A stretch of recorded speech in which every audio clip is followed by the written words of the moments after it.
সেহরি খাওয়ার সময় যদি ফজরের আজান দেয় সেক্ষেত্রে করণীয় কি? আজানের সাথে সাথে সেহরি খাওয়া বন্ধ করে দিবে, অন্তত কুলি করে পানিটা খেয়ে নিবে। মোহাম্মদ আজিমউদ্দিন, মসজিদে গিয়ে যদি দেখি তারাবির নামাজ শুরু হয়ে গেছে, সেক্ষেত্রে আমি কি প্রথম সালাতুল ইশা আদায় করব নাকি তারাবির নামাজ শুরু করব? সালাতুল ইশা পড়তে হবে, তারপর তারাবি পড়বে। যেটা ছুটে যাবে নিজে নিজে পড়ে নিবে। রোজা রেখে মেসওয়াক করা যাবে কি? হ্যাঁ, রোজা রেখে মেসওয়াক করা যাবে, তবে তিতা অংশটার জন্য ভিতরে না যায় চেষ্টা করতে হবে বাইরের জন্য ফেলে দেয়, আর ভিতরে গেলেও রোজা নষ্ট হবে না। কোন ব্যক্তি রোজা রাখা অবস্থায় যদি এক ওয়াক্ত নামাজও না আদায় করে সেক্ষেত্রে রোজার কোনো সমস্যা হবে কি? কোনো ব্যক্তি যদি রোজা রাখে কিন্তু ফরজ নামাজ আদায় না করে, তার রোজা আদা হবে কিন্তু তার রোজা কবুল হবে না। আদা হওয়া এক জিনিস, কবুল হওয়া এক জিনিস। আদা হওয়ার মানে কাল কিয়ামতে আল্লাহ তাআলা রোজা না রাখার জন্য তাকে গুনাহ দিবেন না, শাস্তি দিবেন না, কিন্তু রোজা কবুল হলে যে ফজিলত সেটাও সে পাবে না। কারণ রাসূল কারীম সাল্লাল্লাহু আলাইহি ওয়াসাল্লামের হাদিস আছে, রাসূলুল্লাহ সাল্লাল্লাহু আলাইহি ওয়াসাল্লাম ইরশাদ করেছেন, যে ব্যক্তি রোজা রাখলো কিন্তু ওয়ালাম ইয়াদা কাওলা যুর, মিথ্যা কথা ছাড়লো না, কিবর শেখায়ত ছাড়লো না, তো ফালাইসা লিল্লাহি হাজাতুন আইয়াদা শারাবাহু ওয়া তাআমাহু, তাহলে আল্লাহ রাব্বুল আলামিন এতে কিছু আসে যায় না যে সে পানাহারকে বর্জন করছে বা রোজা রেখেছে, এতে আল্লাহর কিছু আসে যায় না। তো সে যে ভাই রোজা রাখলেন কিন্তু এক ওয়াক্ত নামাজ পড়লেন না, তিনি তো বড় দরজার ফাসেক, তো তার রোজাটা আদায় হয়ে যাবে কিন্তু রোজার ফজিলত থেকে সে বঞ্চিত হবে। নূর ইসলাম, রোজা রেখে ব্রাশ করার মাসালা কি? হ্যাঁ, রোজা রেখে ব্রাশ করা যাবে এবং ফাতোয়ার কিতাবে এসছে মাজনও ব্যবহার করা যাবে। তবে বর্তমানে যে পেস্ট ব্যবহার করা হয়, আমি বলবো দুই কারণে এটা ছাড়া খালি ব্রাশ করুক। কারণ পেস্ট ব্যবহার করলে স্বাভাবিক মাজনে যে স্বাদ তার চেয়ে অনেক বেশি জাওক স্বাদ পেস্টের মধ্যে, পিপারমেন্টের একটা স্বাদ, মিষ্টতার একটা স্বাদ। পেস্ট দিয়ে ব্রাশ করলেও রোজা ভাঙবে না, মাকরু হবে, হালকা হবে রোজা। আর কিন্তু আমাদের উচিত নয় পেস্ট ব্যবহার করে রোজাটাকে হালকা করা। সর্বোত্তম হচ্ছে মেসওয়াক ব্যবহার করা। দ্বিতীয়, যে পেস্ট ব্যবহার করবে ব্রাশের সাথে, অধিকাংশ পেস্টটি হারাম, অর্থাৎ অ্যানিম্যাল ফ্যাট, পশুর চর্বি থেকে পেস্টগুলো বানানো হয়। আর যেহেতু ইহুদি বা খ্রিস্টান কোম্পানিগুলো পশুর চর্বি থেকে বানায়, বা আমাদের দেশীয় যে কোম্পানিগুলো পেস্ট বানায় তাদের মূল যে কাঁচা মালটা বিদেশ থেকে আসে, ব্রাজিল থেকে, ইসরায়েল থেকে আসে, অতএব সেখানেও হারাম থাকার সম্ভাবনা বেশি। রোজা অবস্থায় এরকম হারাম জিনিস মুখে লাগানো একটি গর্হিত অপরাধ হবে। সর্বোপরি এটা তাকওয়ার খেলাফ, নাই করা উচিত। তবে মেসওয়াক করা যাবে। রোজা অবস্থায় স্ত্রীকে জড়িয়ে ধরা কিংবা চুমু খাওয়া কি জায়েজ আছে? রোজার সময় স্ত্রীকে জড়িয়ে ধরা বা চুমু খাওয়া জায়েজ আছে। এই ক্ষেত্রে দুররে মুখতার এসেছে, ওয়ালা বা'সা বিল কুবলাতি ইযা আমিনা আলা নাফসিহি আই আল জিমা আউল ইনজাল ওয়া ইউকরাহু ইন লাম ইয়ামান। কোন ব্যক্তি যদি দিনের বেলা, রাতে তো জড়ায় ধরার চুমা নয়, সবকিছুই চলবে স্ত্রীর সাথে, রাতে সবকিছু আল্লাহর পক্ষ থেকে জায়েজ করা আছে। দিনে রোজা অবস্থায় কোনো ব্যক্তি যদি তার স্ত্রীকে জড়িয়ে ধরে বা চুমো দেয়, সে যদি তার উপর কন্ট্রোল থাকে, কি কন্ট্রোল? ইদা আমিনা আলা নাফসিহি আই আল জিমা আউল ইনজাল, এ দিয়ে বোঝানো হয়েছে যে চুমু দিলে সে সহবাসে লিপ্ত হবে না, অথবা সহবাস ছাড়াই তার বীর্যপাত হবে না। এতটুক কন্ট্রোলিং পাওয়ার যার থাকবে, এতটুক সংযমী যদি হতে পারে, তাহলে সে দিনের বেলা রোজা রেখে স্ত্রীকে চুমু দিতে পারবে, জড়িয়ে ধরতে পারবে। ওয়ায়ুকরাহু ইন লাম ইয়ামান, আর যদি এতটুক কন্ট্রোলিং পাওয়ার বা সংযম না থাকে তাহলে তার চুমা দেওয়া মাকরু হবে। রমজানে রাত্রেবেলা স্ত্রী সহবাস করলে এবং সেহরি খাওয়ার পর যদি সকালবেলা গোসল করে এতে কোনো সমস্যা রয়েছে কি? এখন যে ভাই রাত্রি স্ত্রী সহবাস করবেন আর গোসল করবেন সকালবেলা, তিনি ফজর নামাজ কি করবেন? তার তো অবশ্যই ফজর নামাজ পড়ার জন্য অন্তত গোসল করতে হবে। হ্যাঁ, দেখা গেল যে তিনি স্ত্রী সহবাস করলেন আর সেহরি করে ঘুমিয়ে গেলেন উঠবেন বলে, কিন্তু উঠতে পারলেন না, সকাল হয়ে গেল, তখন তিনি গোসল করবেন, এতে তার রোজার কোনো সমস্যা হবে না, গোসল ফরজ আদায় হবে। তবে গোসলের সময় সতর্ক থাকবেন, নাকের পানি যেন মাথায় না যায়, আর গড়গড়া করবেন না, শুধু কুলি করবেন। হ্যাঁ, রোজা অবস্থায় ইনসুলিন নেওয়া যাবে, কারণ ইনসুলিনটা পেটেও যায় না, মাথাও যায় না, এটা রক্তে মিশে। তবে আহওয়াত বা এহতিয়াতপূর্ণ মাসালা যে ইনসুলিনটা আমরা সেহরির সময় নেব, ইফতারের সময় নেব। একই ইমাম আলাদা আলাদা দুটি তারাবির নামাজ পড়াতে পারবে কি? না, আমাদের হানাফি মাযহাবে এটা চলবে না। মোহাম্মদ আরিফুল হক, আমরা জানি রোজার একটি ভালো কাজ করলে 7 থেকে 700 গুণ পর্যন্ত বেশি সওয়াব দেওয়া হয়, কিন্তু কেউ যদি গুনাহ করে সে লক্ষ্যে কি হবে? গুনাহ একটি হবে। এমডি আলামি, সাউসাজদা সব নামাজের বেলায় নাকি শুধু ফরজের ক্ষেত্রেই? ফরজ, ওয়াজিব, সুন্নত, নফল, আদা, কাজা সকল নামাজেই যদি কোনো ওয়াজিব ছুটে যায় সাজদা সৌ দিতে হবে। মাহবুবুল আলম সিদ্দিকী, তারাবির নামাজে কি প্রতি তাকবীরে তাহরিমার পর সানা পড়তে হবে? জি, সুন্নত হচ্ছে সানা পড়বে। আব্দুল্লাহ আল ফয়সাল, আমরা 12 বছরের হাফেজের পিছনে তারাবির নামাজ পড়ে থাকি, সেটা কি সহি হবে? তারাবির নামাজটা যদি বয়স্ক হাফেজ নাই থাকে তাহলে হয়ে যাবে, তবে উচিত হচ্ছে একজন বালেগ হাফেজ রাখা।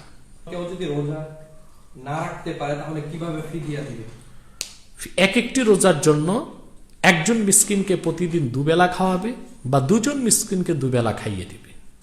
রোজা অবস্থায় ওযু করার সময় যদি ভুলবশত পেটের ভিতর পানি চলে যায় সেক্ষেত্রে রোজা কি বন্ধ হয়ে যাবে? না, ভুলবশত চলে গেলে কিছুই হবে না। 4 রাকাত তারাবির নামাজ শেষে যে দোয়া করি সেটা কি বাধ্যবাধকতা করতেই হবে? না, বাধ্যবাধকতা নেই, কিন্তু 4 রাকাতের পর মানুষ যখন বসে থাকবে আপনি কি করবেন? তার চেয়ে তো ভালো দোয়াটা পড়া, কারণ এই দোয়াতে আল্লাহর বরত্ব মহত্বের প্রকাশ করা হয়। রোজা অবস্থায় চুল কাটা ও দাড়ি এক মুষ্টি হতে লম্বা অংশ ছিটে ফেলা, নখ কাটা, মিসওয়াক করা, আতর লাগানো আমাদের মুরব্বিয়ান ইকরাম বলেছেন শরীরের সকল অংশই রোজা থাকে, অতএব ইফতারের পরে এগুলো করা দরকার। না, এই কথাটি ভুল। রোজাদার রোজা রাখা অবস্থায় চুল কাটতে পারবে, দাড়ি ঠিক করতে পারবে, আতরও ব্যবহার করতে পারবে। এগুলো নিষেধ মুহরিমের জন্য, হজ করতে গেলে এহরাম অবস্থায় নিষেধ। এমনকি হাদিসে এসছে হাজামাতের কথা, এটাও কারো কারো মতে করা যাবে। এগুলোতে কোনো সমস্যা নেই, এগুলো রোজা ভঙ্গের কোনো কারণ নয়। সাইফুল ইসলাম সালাম দিয়েছেন, আমি সৌদি আরব থেকে বলছি, হুজুর তারাবি না পড়লে ওয়ালাইকুম আসসালাম। হ্যাঁ, তারাবি না পড়লেও রোজা হয়ে যাবে, কিন্তু রমজান মাসের পরিপূর্ণ ফজিলতের জন্য সিয়ামুন নাহারের সাথে কেয়ামুল লাইলও লাগবে। কারণ রাসূলুল্লাহ সাল্লাল্লাহু আলাইহি ওয়াসাল্লামের হাদিস থেকে দেখা যায় যে ব্যক্তি রমজানে দিনে রোজা রাখলো আর রাতে নামাজ পড়লো, আল্লাহ তার জীবনের সব গুনাহ মাফ করে দিবেন। রোজা তো হয়ে যাবে, কিন্তু পরিপূর্ণ রমজানুল মোবারকের ফায়দা বরকত হাসিলের জন্য অবশ্যই তারাবিও পড়তে হবে। আর যেহেতু তারাবি সুন্নতে মুআক্কাদা, প্রতিদিন তারাবির নামাজ ছেড়ে দিলেও গুনাহ হবে। কারণ ফতোয়া স্বামীতে এসেছে যে ইয়াসামু বিতারকি সুন্নাতিল মুআক্কাদাতি কাল ওয়াজিব, কোন ব্যক্তি সুন্নত মুআক্কাদা তরক করলে গুনাহগার হবে সেই রকম ওয়াজিব তরক করলে যে রকম গুনাহগার হবে। লন্ডন থেকে আবুল কালাম আজাদ ভাই জানতে চেয়েছেন, আমাদের এই স্থানের মধ্যে এক ইমাম সাহেব বলেছেন কেউ যদি তারাবির নামাজের শেষে যে দোয়াটি আমরা পড়ে থাকি সেটি পড়ে তাহলে সে জাহান্নামে যাবে। না না, ইমাম সাহেব বাড়াবাড়ি করেছে। লন্ডনে ইমাম সাহেব কোন মাদ্রাসার ছাত্র তাই তো আমার জানা নেই। তারাবির পরে যে আমরা দোয়া পড়ি, এই দোয়া পড়া মুস্তাহাব, এতে কোনো সমস্যা নাই, কারণ দোয়াতে আমরা আল্লাহর কাছে চাই।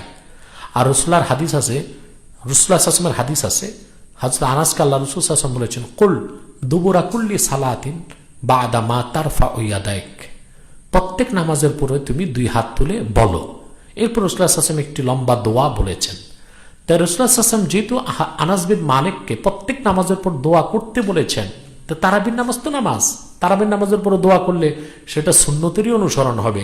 সে সুন্নত আমল করে কেউ জাহান্নামে যাবে কেন? বরং এইরকম দায়িত্ব জ্ঞানহীন উদ্ভট ফতোয়া যে মৌলবী দিয়েছে সেই জাহান্নামে যাবে। জাপান থেকে আব্দুল্লাহ আল মামুন শাইখের কাছে জানতে চাচ্ছি, আমি জাপানের মধ্যে একটি রেস্টুরেন্টের মধ্যে থাকি, সেখানে সেহরির সময় এবং ইফতারের সময় কোনো আজান শুনি না, সেক্ষেত্রে আমি কি করব? জাপান থেকে যে ভাই প্রশ্ন করেছেন, রেস্টুরেন্টে তিনি আজানও শুনেন না, তিনি ঘড়ি দেখে সেহরির সময়টা নির্ধারণ করবেন এবং ঘড়ি দেখে সেহরির শেষ সময়টুকুন ধরে তিনি খাওয়া দাওয়া করবেন।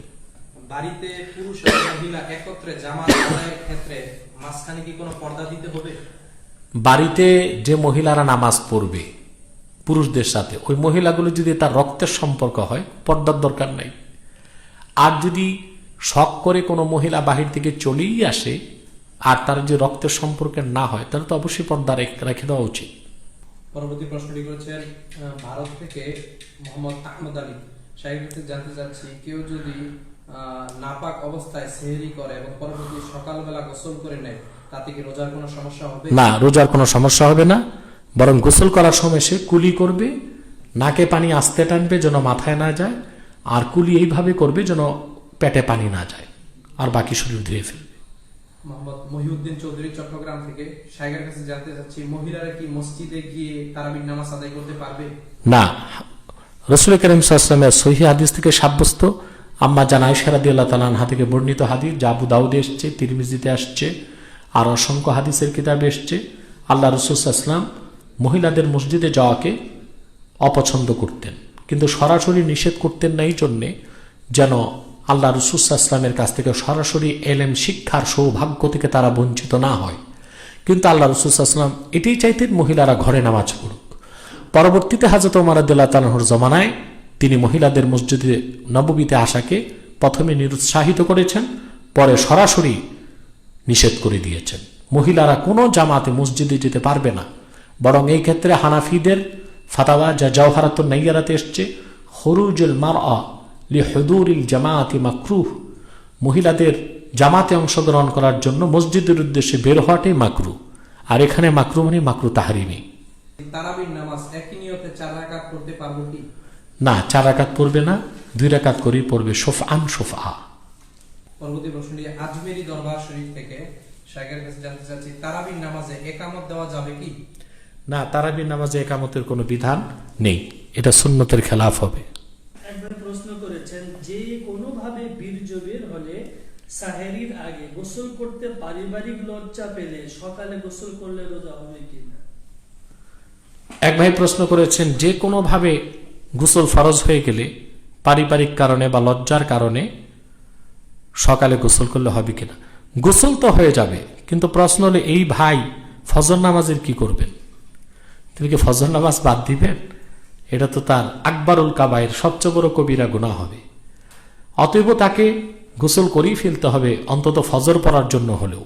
আর তারপরেও যদি কোনো কারণে সে গোসল করতে নাও পারে, নামাজ কাজাও করে, সকালে গোসল করলেও তার রোজা হয়ে যাবে, এতে রোজাতে কোনো বিঘ্নতা সৃষ্টি হবে না। মোহাম্মদ শহীদুল ইসলাম, হিন্দু ধর্মের লোকদের সাথে কি ইফতার করা যাবে? হিন্দু লোকজনের সাথে বন্ধুত্বের কারণে যদি কেউ খাওয়া দাওয়া করে, এটা তাকওয়ার খেলাফ, তবে জায়েজ হবে, এটা স্বাভাবিক খাওয়া দাওয়া। কিন্তু ইফতার হলো একটি ইবাদত, এই ইবাদতের মতো মহান কাজে কোনো মুশরিক বা হিন্দুকে সাথে নেওয়া একটা গর্হিত অপরাধ হবে, উচিত হবে না।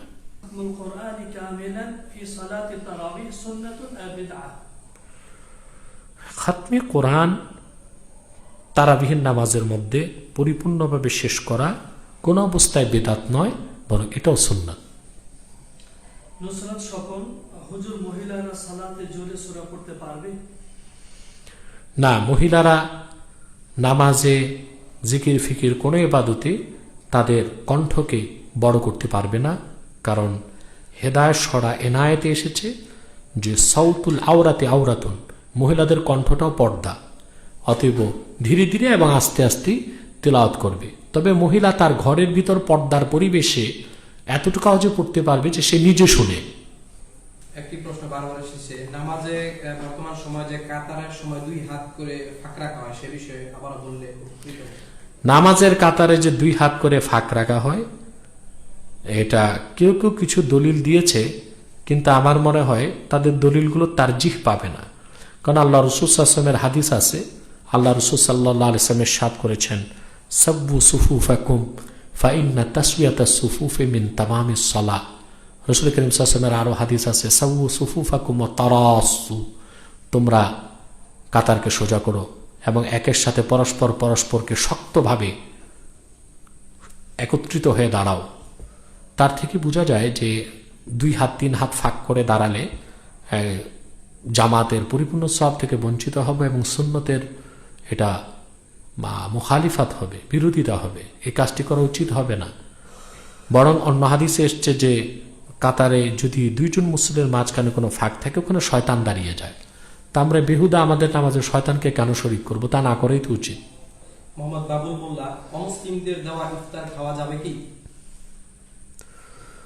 অমুসলিমরা যদি দেয় আর বস্তুগুলো যদি হালাল হয় তাহলে ইফতার করলে ইফতার হবে, কিন্তু মাকরু হবে, ইফতারের সব থেকে বঞ্চিত হওয়া হবে।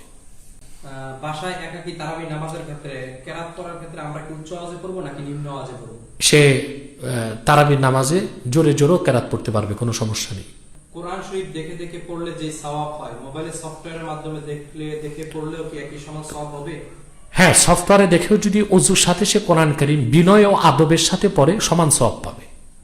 স্বামী স্ত্রী যদি একত্রে নামাজ আদায় করে সেক্ষেত্রে দুজনের মধ্যে কি স্ত্রী কি একামত দিবে? না, স্ত্রী একামত দিবে না, স্বামী একামত দিবে। কারণ স্ত্রী একদিন একামত দিলে আরেকদিন ইমামতিতে দাঁড়িয়ে যাবে, সমস্যা আছে। ভারত থেকে মোহাম্মদ ঈসা খান, তারাবি টাকা তুলে সেগুলো মসজিদে কি ব্যয় করা যাবে? এটা উচিত হবে না, কারণ তারাবির টাকার হকদার হচ্ছে যিনি তারাবি পড়ান তিনি। তো তার হক নষ্ট না করে মসজিদের হকে দিবেন কেন? আল্লাহ তাআলা কি বলেছেন? আল্লাহ রাসূল সাল্লাল্লাহু আলাইহি ওয়াসাল্লাম বলেছেন, ফাতি কুল্লাযী হাক্কিন হাক্কাহ, প্রত্যেক হকদারকে তার হক বুঝিয়ে দাও। মসজিদের হক ইমামের জন্য জায়েজ না, আর ইমামের হক মসজিদের জন্য জায়েজ না। ওটা ইমামের হক ইমামকে দিতে হবে। প্রথমে যদি সালাতুল ইশা, তারপর ভিতর এবং ধারাবাহিকভাবে শেষে তারাবি নামাজ পড়ি, তাতে কি কোনো সমস্যা রয়েছে? সমস্যা নয়, তবে উত্তম হবে ফরজ এশা, তারপর 2 রাকাত সুন্নাত, তারপর তারাবি, তারপরে তাহাজ্জুদ, তারপরে ওইতের। বর্তমানে করোনার পরিস্থিতিতে কোন হিন্দু যদি কোন মুসলমানদেরকে ত্রাণ দেয় সেক্ষেত্রে সেটি নেওয়া কি জায়েজ হবে? ত্রাণ দেওয়া নেওয়া, কোন হিন্দু যদি ত্রাণ দেয়, বিত্তমান হিন্দু, সে তো কোনো ফায়দা পাবে না। সে মানবিক কারণে যদি ত্রাণ দেয়, গরিব মুসলিমরা তা নিতে পারবে, এতে সমস্যা নেই। রমজান মাসে যদি কেউ মারা যায় তাহলে সে জান্নাতে যাবে, এই কথাটি কি সঠিক? রমজান মাস যেহেতু বরকতের মাস, আর যদি সে ইমানদার হয়, অর্থাৎ তার আমলনামায় কোনো শিরক কুফর না থাকে, গুনাহ থাকে, আশা করা যায় রমজানের বরকতে আল্লাহ তারা মাফ করে দিবেন।